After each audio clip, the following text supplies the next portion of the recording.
I'm Nicole, here with Father Tim, our pastor, and Father Michael, our parochial vicar. Together, we're diving into your questions about Catholicism, life, and everything in between. Whether you're a lifelong Catholic or just curious, this is a place for honest questions, relatable stories, and hopefully a laugh or two along the way. So grab your coffee or keep both hands on the wheel, settle in, and let's tackle today's questions. Welcome to The Truth Unplugged. Welcome back. We're so glad you're here listening to our podcast. That sounds like feigned sincerity. It's because Outstanding. the 5 seconds before we started recording, I just got berated for 10 minutes. Speaking of getting berated, I've got a little story for you. So I was talking to my mother this past Sunday, as I usually do. And You call your mom every Sunday? Yep. Good for you. Anyway, she had her knee replaced, maybe a month back, maybe not quite. And so she's hobbling around on a cane, and she's telling me how she was at the fish fry at St. Jude on Friday, and they have it in the cafeteria, and they've got the little cafeteria tables that have the stools built in. And she talked about how hard it was to try to sit at one of those tables. And then that there were a couple of round tables with regular chairs that were filled up with these young people, these young families. And so my mom, said that she had to sit at this difficult to sit at table, and then some 90-year-old man with a walker came over and tried to sit down too, and apparently fell over. Well, he thought they were kindred spirits because they both had equipment. Yeah. So she tells me on Sunday that she pulls her pastor aside after Mass to tell him about this, and how, he needs to make sure that those round tables are reserved for, the elderly and the handicapped. And I was like, Mom, just stop. Why would you tell him that? That's none of his business.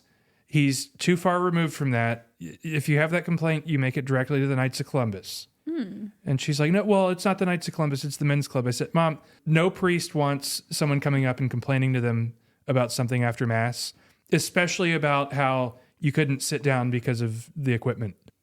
And she was like, no, but you don't understand it. No, Mom, I totally understand. Don't burden the priest with that. There's nothing worse than Sunday after Mass when someone comes up and makes some complaint about something like, especially when you don't have anything to do with it. Father, the vents in the church are dusty. Okay, great. Come and we'll give you the stick with the with the brush on the end, and you can come and dust the vents. Would you say that's one of the harder parts of being a pastor, is that people just randomly? It's one of the annoying parts. The annoying things. Yeah, but I guess it's probably I don't know. Your kids probably come and complain to you about stuff that they're not quite at that age, so I haven't gotten that yet. Yeah, I don't know. I grow impatient when people complain about things that either they can fix themselves or that there's somebody else that is more appropriate to fix it. But I guess it's just kind of but you're the pastor, so you're in charge of everything, so I need to make sure you know, and I want you to hear me, which I get that, but... Email the office manager. Yeah. Is there anything that, Father Michael, that you think is... you're not the pastor, right? So I feel like people maybe don't come to you as much, but what's annoying that happens to you? I think what's the thing that's most annoying is constantly having to fight people on doctrinal or liturgical things. They'll tell me their opinion on liturgy. They have a background in order to they have enough background to have an opinion on liturgy, right? It's would you just trust me to execute the liturgy in a way that is pleasing to the Lord and faithful to what the church has to do, and have none of it have anything to do with your opinion or your preference? There's a quote that somebody wrote recently that said, Catholics will go along with pretty much anything unless it's Catholicism. Mm-hmm. And that's the thing that annoys me most. And it annoys me not because I think people should ask those questions, but to ask the question, to learn, and not just say they're misunderstood. It's annoying to me because it's sad. It's annoying to me because it's sad, because they're missing the point that they're entering into something that existed before them, it will exist after them, is larger than all of us. It's the church's prayer, not ours, and we're being invited to participate in it, not to come and to care in it and just complain to the manager about whether or not we like or dislike this particular thing. It's bigger than that, Interesting. So that's the thing that annoys me. But it doesn't annoy me because I don't love the people. It annoys me because it makes me sad. and it's always a frustration to try to have to argue those things. Interesting. Today we're going to be talking about like our main discussion is going to center around like personal private devotions, particularly Sacred Heart, Immaculate Heart of Mary. So keep listening if you want to hear about that. Also, if you hear the organ in the background, Vince is practicing right now. And to do Sunday well. Yeah, to do Sunday well. So just know that you're not crazy, because we've had a couple of people commented on it before. Sometimes our recording time runs into his practice time. And honestly, what he does is more important than what we do. So it's fine. Is this what should we do for April Fool's Day? Do you guys practice my April best Fool's Day? April Fool's Day thing that I ever did was when we were in Athens. I posted on the parish's Facebook page. And I made it like as blatantly obvious as I could. This day, the first day of April, only today. I said that we sold the old stained glass windows from the old St. Joseph Church in Athens to First Baptist for like pennies on the dollar in order to install a pool in the rectory. And said, if you still want to see the priceless stained glass windows that we sold for pennies on the dollar, you can go see them today on April 1st, the first day of April. You can go see them at First Baptist Church of Athens. And man, did people get mad. Like they were livid.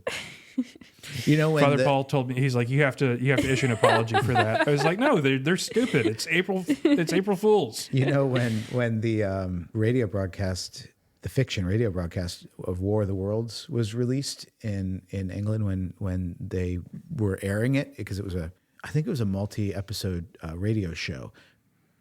People actually thought it was a BBC radio news broadcast and thought aliens had actually landed and were taking over the island.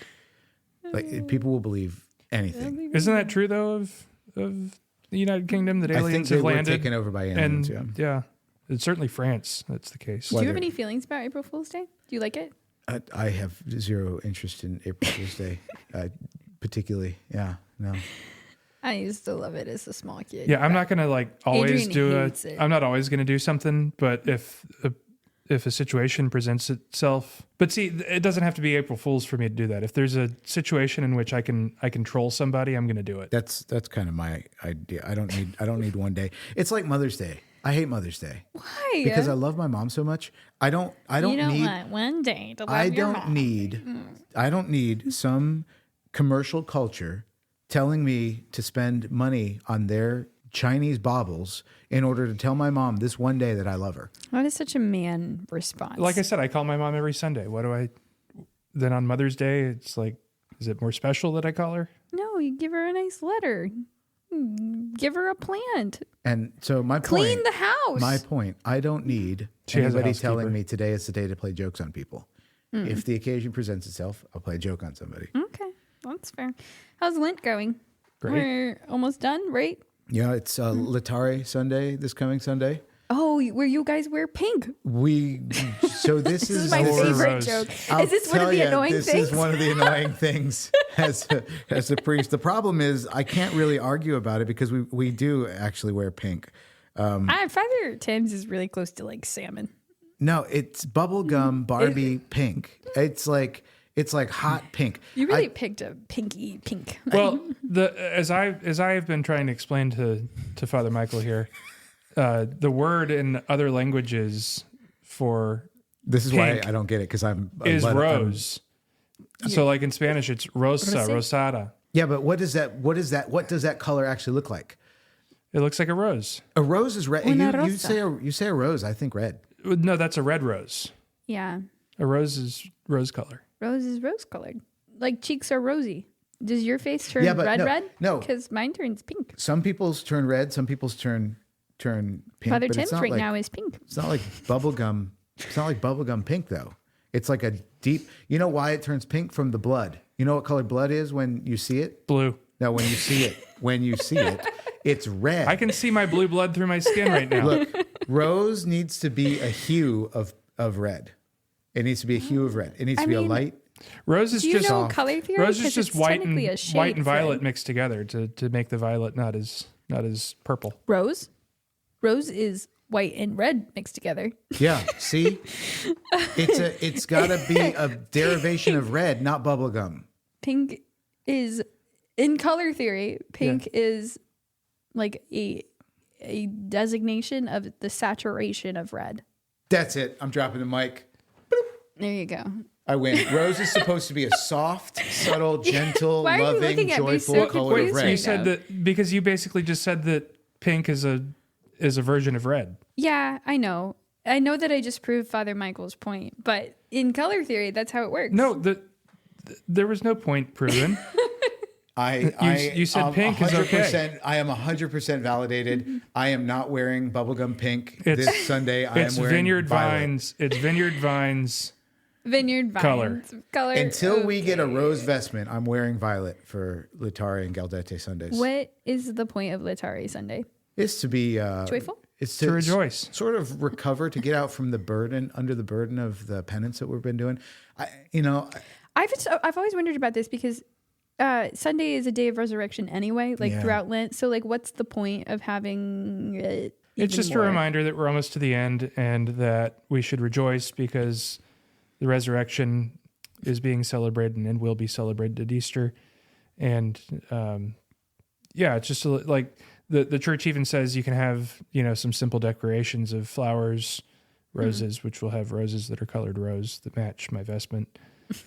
So Sunday, you'll have flowers. Okay. Sundays during Lent still take on a penitential quality, even though it's a celebration of the resurrection, and so there's still an element even on Sunday of penance.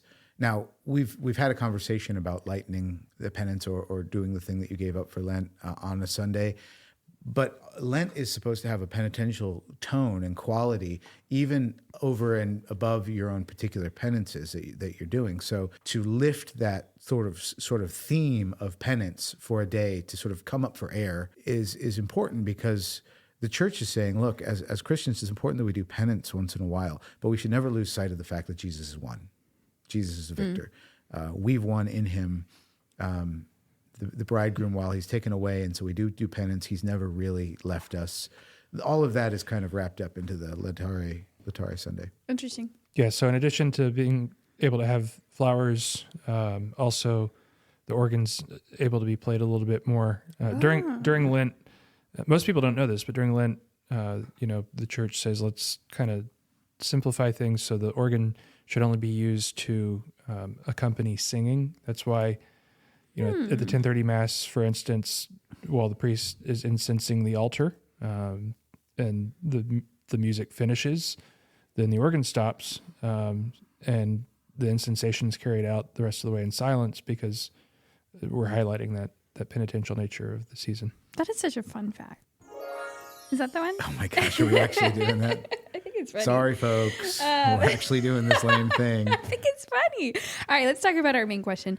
So Sally wanted to know if we could explain the significance of the Sacred Heart of Jesus and the Immaculate Heart of Mary. How did they start? These devotions start, and what is the doctrine behind them? I thought this could be an interesting conversation to talk about private revelations, personal devotion revelation, type yeah, stuff. right. So. Yeah, and that's important to start the Sacred Heart, Immaculate Heart. Those are private revelations that therefore are optional to be practiced by the faithful. Of course, they're very common. So like we have a Sacred Heart statue in the church. We have Divine Mercy. Yeah, as Father Jack points out. out, we have Polish Sacred Heart on the other side. He's like, what was wrong with Sacred Heart? Why do you need Divine Mercy? Like, shut up, go get on your boat. But to just distinguish between universal revelation versus private revelation, I'm not sure if universal is the right word. It might come back to me in a moment. But the revelation of God, which is a truth about God revealing himself, a truth about our Savior, a truth about the church, these things that must be accepted in faith in order to profess the Christian faith, which is all enumerated in the creed, the creedal statements that we have, either the Apostles' or the Nicene Creed. These are revelation, but they are universal and necessary revelation for a Christian to assent to in order to be of the Christian faith. Like that, these are beliefs that you have to have. Private revelation comes to us by a saint, or even sometimes the Lord himself showing up to a person individually to give a message or to give an emphasis on a piety that is helpful and timely for Christians living in a particular place or in a particular culture, and they're legitimate. Like they're real. Mary shows up to people and tells them stuff, and those people share that message with the wider community, and that's legitimate, but it's not necessary. You do not need to know what the messages of Mary to the children at Fatima are. You don't. You absolutely don't need to know that. You don't have to have a devotion to the Sacred Heart or the Immaculate Heart of Mary in order to be a good Christian. Even the Rosary, the Rosary's private. As foundational as that is for a lot of people's Christian piety, and as important as it is, it's private revelation. It is not necessary to believe or to practice in order to go to heaven. The sacraments are. A life within the church is. A belief in the apostolic teaching is. But these private revelations, divine mercy, as important as that is to a lot of people these days, it's not necessary. If it's helpful for you, great. Right. Yeah. If it's timely for you, great. But you do not need to. Certainly, you don't need to believe it or to even practice it. Those devotions for you to be a good Christian. And if you love the Sacred Heart, if you love the Immaculate Heart, if you love the Rosary, don't look down on other people who find other pieties or don't do those. That's okay too. Yeah, certainly there's a lot of good that comes from these pious practices. The Rosary certainly helps people to grow in holiness and helps people to better meditate upon the life of our Lord and Our Lady. And the Sacred Heart helps us to recognize God's mercy. The Immaculate Heart helps us to recognize that Mary is interceding for us. And, we have the practices of First Friday and First Saturday that have, that they're so common that they've almost sort of become universal. But again, they're not things that we're required to do. We had this missionary priest in the seminary, and he said he was on like some Pacific island, like actually evangelizing people, and they were trying to explain the devotion to the Sacred Heart, and he said these island people didn't understand the heart is like the most important organ for them. The most important organ was the spleen. I don't know how they came up with that. Well, naturally. Yeah, I mean, like, yeah, not this thing that's in the middle of your body, like in the core, that has the blood, your life pumping through it. The Italians think it's the liver. That's right. That's why they wear scarves around their neck. If there's air conditioning, it protects their liver. Yeah, that makes sense, doesn't it, Nicole? Yeah. But anyway, so these island people in the Pacific didn't understand the significance of the heart, so he explained it as the sacred spleen. And I remember somebody asking, like, well, you can't just change that, right? Because he's like, well, I mean, it's private revelation, the sacred spleen of Jesus. And like, if that's the organ that they understand is the most important that gives life, then that's how I'm going to explain it. What does the spleen? I don't know. Because you can have your spleen removed. Splenectomy. No, you can't have it removed. But when you get mono, then what's a splenectomy? They were like, it starts to die, so you have to be pretty careful. I think you can remove part of it, but you need to have. What's the one the gallbladder is the one that you can take out? Yeah. And one of the kidneys and half the liver. Yeah, but you still have a function for the kidney. The gallbladder doesn't have any current function anymore, right? Because we're not eating raw meat all the time. But anyway, so the Sacred Heart, for those of you who don't know, it's an old private devotion towards the heart of Jesus. Of course, the heart sort of exemplifying in Western European. Certainly not wherever this spleen thing came from, exemplifying or symbolizing charity. So the sacred charity of Jesus, his heart, how he loves us, and it's a wonderful image to meditate on. Usually it's Christ, some sort of image of Christ with the heart sort of exposed, and it's pierced. And it's usually rung with a crown of thorns, and there's fire pouring out of it, the fire of God's charity. So it's a beautiful image to sort of meditate on how God loves us, and really how we're meant to love each other. That we should be on fire for works of mercy, that we should embrace our suffering, and that we should give up our lives ultimately, as Christ did, for love of our brothers. So great meditation, but it's built up over the years. Margaret Mary Alacoque, really Saint Mary Margaret Alacoque, really sort of amplified the piety towards the Sacred Heart, made it a little bit more popular, and that's where you get the Divine Mercy Chaplet and the First Friday devotions and all of that. So Did you say the Divine Mercy He Chaplet? did say the Divine Mercy Chaplet. That did not come from It's St. Margaret Mary Alacoque. It but- came from St. but Faustina. Remember, it's the Polish Sacred Heart. So they're all associated with each other. The image of the Sacred Heart. That's what you're thinking of, Yeah, they're all not they're the all, Divine Mercy Chaplet. But they're all associated with each other. So it's like a good tool different versions to of the same meditate thing. on the Lord's love for you. But like, it's not. But I think it's important, note that, again, St. Margaret Mary Alacoque is a saint, and she has a feast day that we celebrate every year. So, that's kind of credible. That's a universal credible. thing. You want to look it up. There's things and promises associated with the devotion. I recommend Googling it. There's a lot of information out there. But the feast days typically land in June for both of these, the second Sunday after Pentecost or something. So, all right, it's time for quick Q&A. Why'd you clap? You just clapped again. No, they're clapping. Quick Q&A. All right, rapid fire answers, Father Tim and Father Michael. Excellent. How should wives encourage their husbands to be more involved and take greater leadership of faith in the family? First thing that they should not do is nag their husbands. Then what? Then they should pray for their husbands. Yeah, pray for them.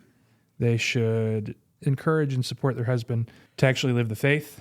I get it, because there's some couples where the wife will be like, yeah, my husband, it's all I can do to get him to come to church on Sunday.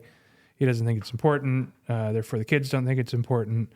And that's a tough one. But that's, I think, where you take the St. Monica approach, and you pray, you fast, and you keep setting up opportunities.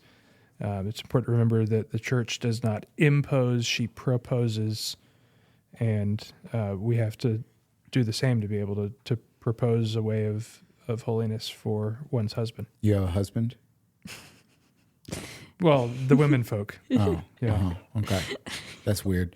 So, it's to say kind of the same thing in different words. If you can give something to someone, you can take it away. It's not actually theirs. So, if you're thinking to yourself, how can I give my husband the lead of the family? You're misunderstanding it. And you're ultimately going to emasculate your husband by trying to give him, hey, buddy, why don't you lead the family? Yeah, it'd be great. If you're trying to give him that role, it's his. The problem is about subordination. The best way to get your husband to lead is to follow, and to stop trying to get out in front of him and lead, because you think he's doing a bad job of it. So let him do a bad job of it for a while, until he sees that you're not doing it anymore, and that he's got to step up and do it. And then it's going to be great. Stop trying to give your husband the right and responsibility to lead, and just recognize that it's already his, and practice being subordinate and letting him and following him. There's also, I think, a conversation to be had about like what you think that leadership is. Your husband might not think that that's leading your family in the faith. And if you don't like the way that he's doing it, then honestly, that's a you problem.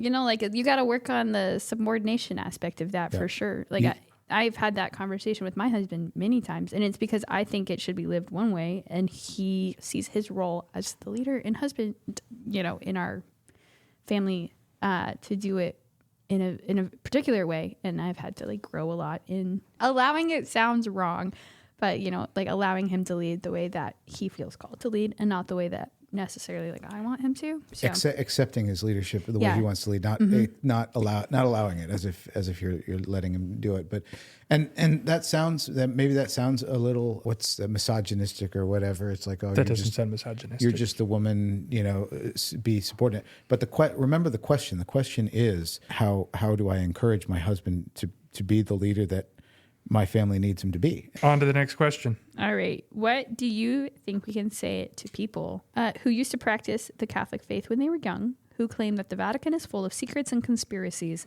that they are dissatisfied with the Catholic teachings and therefore leave the church? I asked them where their tinfoil hat is. Wait. So there's two things here. Are they leaving because they're disillusioned by what they think is hypocrisy in the church, or because of the teachings of the church? There's two things here. Yeah, that is true. I There are think two. I think that they probably left because they're living with someone that they're not supposed to be living with. That's usually why people leave the Yeah. faith, is because they can't live their life the way that they want to. They use scandal and other people's failures as an excuse for them not to practice and to not hold themselves to the standard of religion that is true, right? So it's like, okay, I'm failing at living this, so I'm going to look around and see everybody else failing, so I'm just going to quit, right? I think that's why most people who were raised Catholic choose to stop practicing. Now, this is different, I think, from like a 18-year-old or a 20-year-old who stopped practicing the faith because they're trying to figure out who they are and what the world is and blah blah blah, and they're eventually going to come back, right? But if you're a grown adult and you're trying to put on your big boy pants and you just quit religion, honestly, I think it's because you don't want to live according to God's way. You want to live the way you want, and I just think that's sad. So what do you say to that? Like what? Like how do you? Well, I think you have approach to. that? I think you have to get to the reason the person left, and past. You have to get through the whole conspiracy thing. You have to get through the whole scandal thing. You have to get through all their excuses, and you have to get to the point of like, why did you actually leave? Yeah, what happened? Why Why are you hurt, and how can we fix what's hurt? Yep. That's exactly right. And a lot of times people think that there's no going back to. So like they'll fall in love with somebody that isn't their spouse, and they'll become, and then they'll pretend that person's their spouse. So they'll get civilly married or something, and they, they've already been married once, but they got a civil divorce, which Jesus says that's still your spouse. And then they fall in love with somebody else, and they're like, this is the person I should have married. So we're gonna play house, but you can't because that's adultery. And so rather than saying, okay, we can't because it's adultery, they say, well, God's not real. They try to throw God out so that they can live the way that they want. Or they say the church is wrong. But there are ways back to the church. So I was saying uncover, get to the root of the reason, and the root of this reason, that person's like, religion's so fake, and they're all, the church is full of a bunch of hypocrites. And you say, okay, well, that's not really the reason. What's the real reason? Well, the real reason is I'm married outside of the church and I can't practice the faith. Okay, so let's start there. Let's get, where's the healing that needs to happen there? So you could say, hey, why don't we start an investigation of nullity into your first marriage? Maybe you weren't really married the first time, and maybe you're free to marry this time and you just didn't know that. Or maybe, you know what? Let's say, do you love Jesus more than you love this woman or this man that you're living with in an adulterous relationship? You might love them. Like the fact that you're not married doesn't say anything against your affection for this person or your desire for the best for them, except for the fact that you're doing something that's going to condemn them to hell. You can't really say that you love them. But can you say you love Jesus more than this person? Yes. Okay. So can you live in a way that is reflective of your love for Christ in relation to this person? Yeah, it goes back to that idea of that we were talking about earlier about Christianity is doing hard things, is choosing. I think it was the last episode that we were talking about this. It's choosing to do the difficult thing. It's choosing to do the thing that will lead me to heaven rather than the thing that seems to be attractive here on earth. Mm-hmm. Yeah. So I think, again, getting to the root, people find acceptable excuses, sympathetic excuses to leave the church. I was scandalized. I was hurt. Yeah. I'm suspicious of whatever. The sympathetic reasons, but that's rarely, I would say, the reason. So for love of them, we find the root and we try to heal it. Next question. Is it true that Father Michael shaves his beard now to keep up with Father Mike Schmitz? Yes, 100%. What does that mean to keep up with Father Mike Schmitz? He just shaved his beard too, or he's kind of around the time you shaved your face, he shaved his face. So Really? what if Father Mike Schmitz You're right. shaved in response to Father Michael Rivak shaving so that he could be more like him? Father Michael Schmitz or Father Mike Schmitz absolutely checks the weekly mass homily video. I know he to does. see if I know he does. you, That's where he gets his ideas. So, this is such a weird question. It's a good question for rapid fire, but it's a weird question. It makes me very uncomfortable. Wait, so I don't ever remember Mike Schmitz having a beard. In my mind, I always saw. You remember how last Lent you had a beard? Yeah. I do because I edited all those videos. But Yeah. he had a beard too. No. And then you changed your haircut to kind of have that same bouffant on the top of your head. So a what? A what? His coiffed hair. A bouffant. You know, he uses those little sponge rollers in the morning to get the curls. Oh my gosh. Yeah, I catch him in the kitchen, you know, getting coffee with the rollers, and it's pretty funny. A little silk hair cap. Oh my word. Wow. This is more hair conversation than I thought we were going to have on this podcast, which is to say any at all. No, I shave my beard because my beard has gone stark white and I look like Santa Claus when I have a beard. I went to the gun range with my dad last year when I had my beard, and my mom hates it too. My mom hates it because I look so old when I have it. And she really doesn't care how old I look. She cares about how old it makes her feel when her son looks that old. Yeah. Right. But my dad, I went to the gun range with my dad, and the lady behind the counter thought we were brothers. Oh, wow. I was the older brother. Oh, wow. So I shaved it. And It's then a compliment to your dad. yeah. And it was kind of salt and pepper then. But when I went to grow it back out a couple months ago, it was like Santa Claus white. So Oh, wow. I was like, I don't know I'm if I've seen it since then. not going to do that. I'm just going to shave it. One last question. What is your favorite Friday Lenten meal? Any kind of pasta with Alfredo. And by Alfredo, I don't mean that garbage out of the jar. Oh, like the homemade butter, I mean like whipping cream. Yeah, I mean like a pint of, is that the pint the tall one or the short one? Short one. Yeah, then a quart, the tall one. Oh my No, god. the quart's this tall. The quart's the small one, isn't it? Quart is 4 cups. A pint is 2. Anyway, the tall heavy whipping cream with like 2 sticks of Kerrygold butter, and you just melt that all together and stir it, and then Parmesan. add just a mountain of Parmesan cheese. Oh, yeah, that's That's what you eat on Fridays. that sticks to the ribs. What's yours? That's a great question. I like shrimp tacos.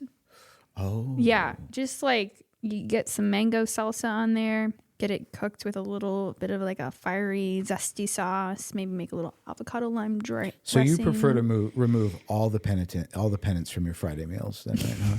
Huh? Is that the idea there? I love it. That's great. No. I think that's great.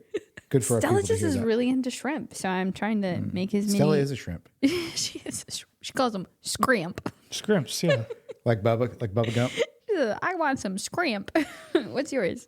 So I like fish and chips, like a classic British pub style fish and Talk chips. about Yeah, talk about taking the removing penance the out. penance out. Gosh. What do you mean? It's a simple piece of fish. Do you also fill it with soy sauce? Do you open your...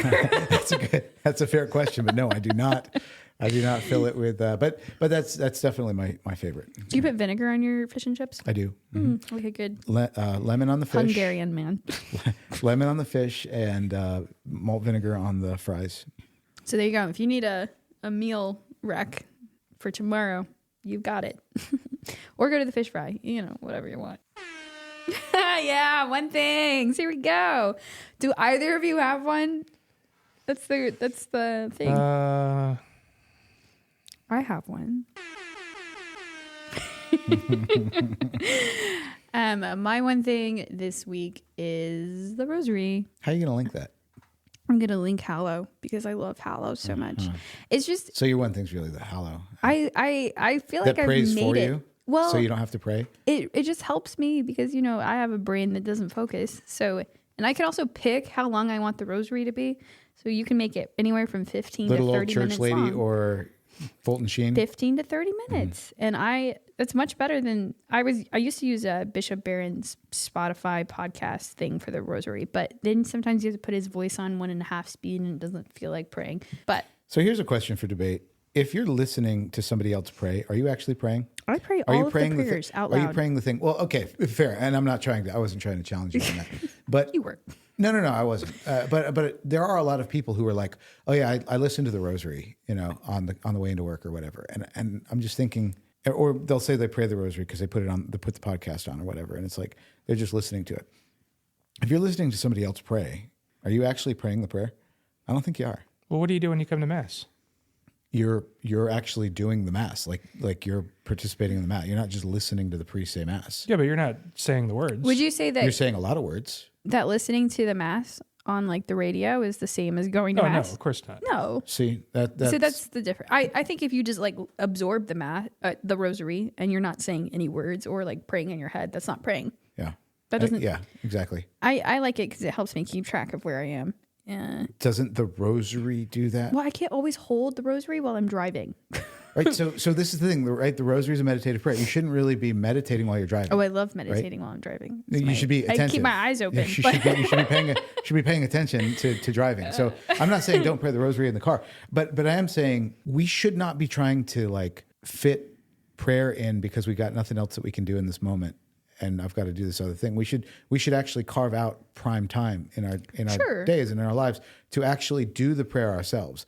And what the reason I'm bringing this up is because I think with the Hallow app and with other like prayer podcasts and things like that, we're in danger of falling into this attitude or this understanding of prayer where it's like I listened to other people do this prayer and that was me praying, but it really wasn't.